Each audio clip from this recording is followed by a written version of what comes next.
কৃষ্ণ। সকলকে জানাই কৃষ্ণ ভবনামৃত শুভেচ্ছা ও অভিনন্দন। আমি সকলের সাথে শেয়ার করব পুজো টিউটোরিয়াল একটা ভিডিও। আশা করি সকলে ইন্ট্রো দেখে বুঝিয়ে গিয়েছো। আমি একে একে সকল পুজোর কাজ করে আর এই যে দেখো জবা গাছটা 3টা ফুল একসাথে হয়েছে। এবার শুরু সকল ফুল পাড়ার কাছে অনেক ফুল ধরেছে কারণ গ্রীষ্মকাল। আর এই যে এই টাইপসের জবাটা এটা আমাদের বহু সাধনার ফল, কারণ অনেক বছর ধরে চারা লাগাতে লাগাতে এই চারাটা হয়েছে। এই যে দেখো আজকে 2টো ফুল হয়েছে। কে সব ফুল পেরে নিয়েছি আর প্রচুর রোদের জন্য কিন্তু ফুলই পাড়তে পারছিলাম না, তাই যতটুকু সম্ভব ফুল পাড়ছিলাম। এই যে রোজ কুইনকে দেখছো, এই রোজটা অনেকদিন পর আবার হয়েছে। এখন থেকে কলি হয়েছে, আশা করি কদিন পরই হবে। পরে সাদা কালারের জবাটাও কিনে নিলাম, এটা কিন্তু খুব সুন্দর লাগে। এই যে নীল কালারের অপরাজিতা কম বেশি সবার বাড়িতে। এই সাদাটা কাদের বাড়িতে আছে বলো তো? দেখতে কিন্তু স্নিগ্ধতার একটা প্রতীক।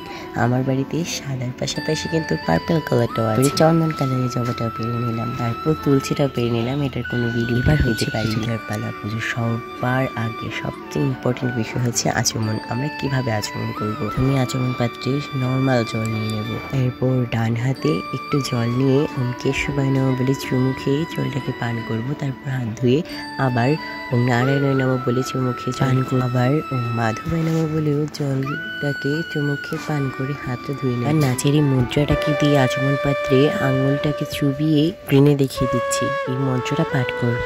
এমন ভাবে আঙুলটা রাখতে হবে যেন নখগুলো না ভিজে যায়। পুষ্প শুদ্ধকরণের পালা। প্রথমে অস্ত্রের ফুট হলে আচমনের জল ছিটিয়ে নেব, এরপর অঘরুর জল ছিটিয়ে নেব। এবার বৃন্দা দেবীকে রেডি করার পালা। ওনাকে স্নান করিয়ে জল দিয়ে পোশাকটাকে পরিয়ে নিচ্ছি।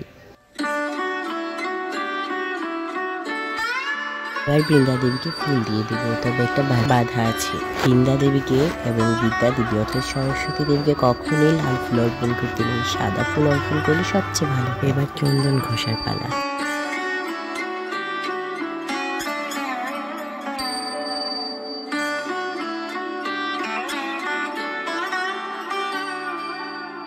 এবার তুলসী পাতা লাগিয়ে নিচ্ছি। একটা টিস্যু নেব, টিস্যুতে কিছুটা আচমনের জল এবং কিছুটা অঘরুর জল নিয়ে নেব।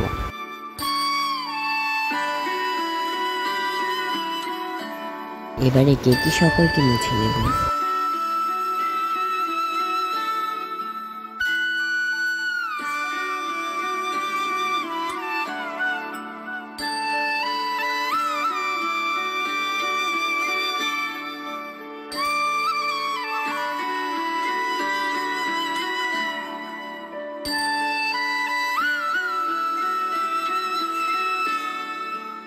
এরপর ভগবানের জন্য লিচি নিয়ে দুজনের মুখে লাগিয়ে দেব।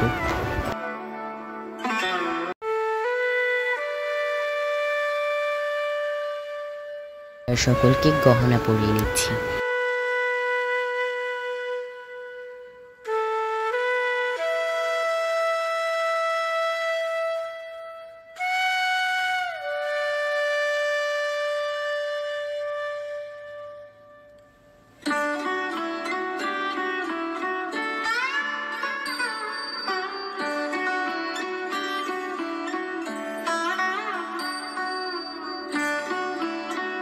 এবার তুলসী পত্র নিবেদন করছি।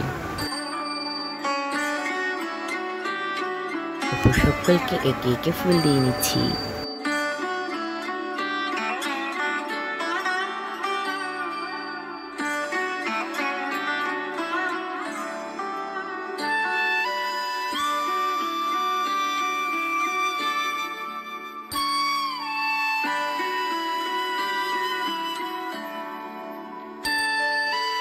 ফুল দেওয়ার পর সকলকে অঘরু ছিটিয়ে দিব। এবারে পাকা আমটাকে কেটে ভগবানের ভোগের জন্য রেডি করে নেব। এই যে দেখো কাটার সময় আমার হাত রক্তে গিয়েছে, তবে কিছু হবে না, ভগবানের জন্য এইটুকু হতেই পারে। এরপর ভগবানের ভোগে তুলসী পাতা দিয়ে অমস্ত্রয় ফুট বলে জলটাকে এবং ভগবানের ভোগটাকে শুদ্ধিকরণ করে নেব। ফিরছি 5 মিনিট পর। দরজায় কড়া নেড়ে দরজাটাকে খুলে কিন্তু পূজার রুমে সরাসরি ঢুকে যাবে। এবার শুরু হবে আরতি। ধূপ, জামুন ও ময়ূর পাখা দিয়ে কিন্তু আমরা আরতি করে নেব।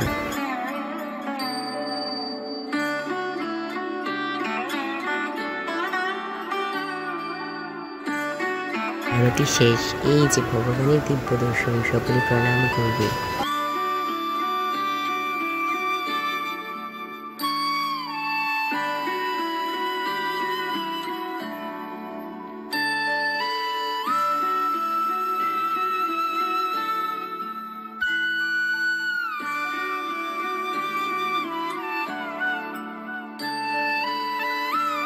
রাধে রাধে।